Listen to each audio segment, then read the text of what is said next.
Kenapa kita sholat? Sudah dijawab, intinya ada dua jawaban pokoknya. Satu, untuk membuktikan kebertuhanan kita kepada Allah. Katanya kita mengatakan la ilaha illallah, apa buktinya? Maka ketika kita mengatakan la ilaha illallah, Allah minta buktikan. Apa pembuktiannya ya Allah? Maka diturunkan, buktikan lewat ibadah, sholat kepadaku. Dalam sholat itulah kita menyebut nama Allah, Allahu Akbar sampai selesai salam. Baik, itu ada di Quran surah ke-20 ayat ke-14. Yang kedua, kenapa kita sholat? Sudah? Yang kedua, sholat didesain oleh Allah. Bukan hanya sekedar ibadah ritual dari takbir sampai salam, tapi semua gerakan dan bacaannya disiapkan untuk membimbing pelakunya mendapatkan kesuksesan dan kebahagiaan di semua aktivitas yang ia jalani sampai wafat. Tolong catat baik-baik itu. Jadi sholat ketika diperintahkan bukan sekedar ibadah ritual yang formalitas. Anda berwudu, takbir, salam. 5 kali ditunaikan.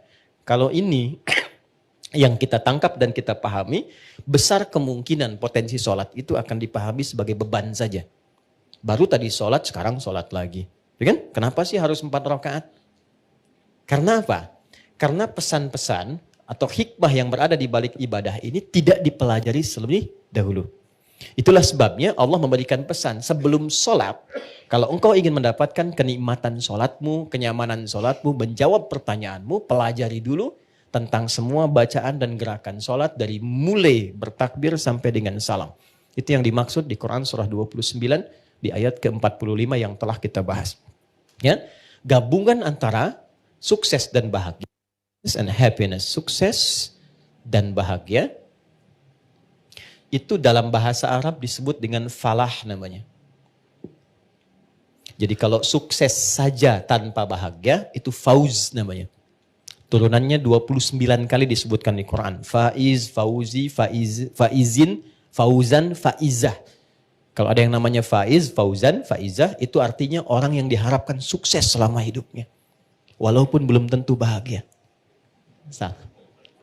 Ya itu nama ya. Kedua, kalau bahagia saja tapi belum tentu sukses, itu fariha namanya.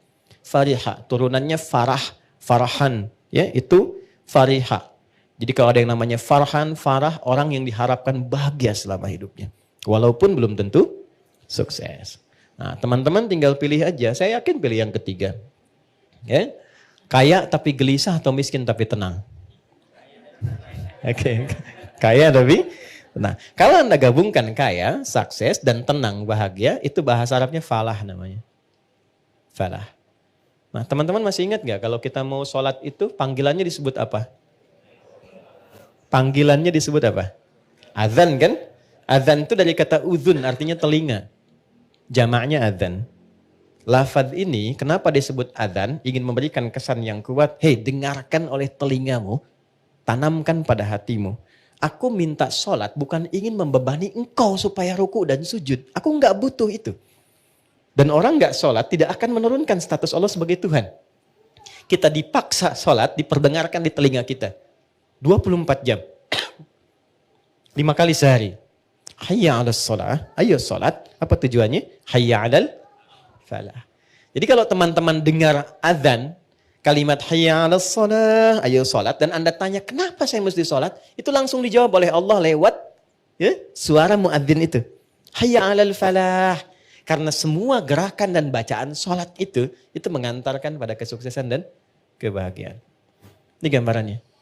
Nah, ketika kita ingin meraih itu, tidak lantas salat langsung dapat, tidak. Kita mesti belajar dulu. Kenapa saya mesti wudhu? Kenapa ngadep kiblat? Apa maknanya itu semua? Kenapa ngangkat tangan begini? Kenapa tangannya begini? Kenapa sedekap begini? Ya kan? Itu semua ada maknanya. Karena itulah orang yang diajari oleh Nabi pertama kali ketika awal-awal dalam risalah Islam. Dengan sholat, bukan zakat, bukan puasa, bukan haji, bukan umrah, tapi sholat. Itu yang merubah hidup mereka dari jahiliyah menjadi sukses dan bahagia di setiap eranya. Khairu ummah. Dengan turunnya Quran surah 3 ayat 110.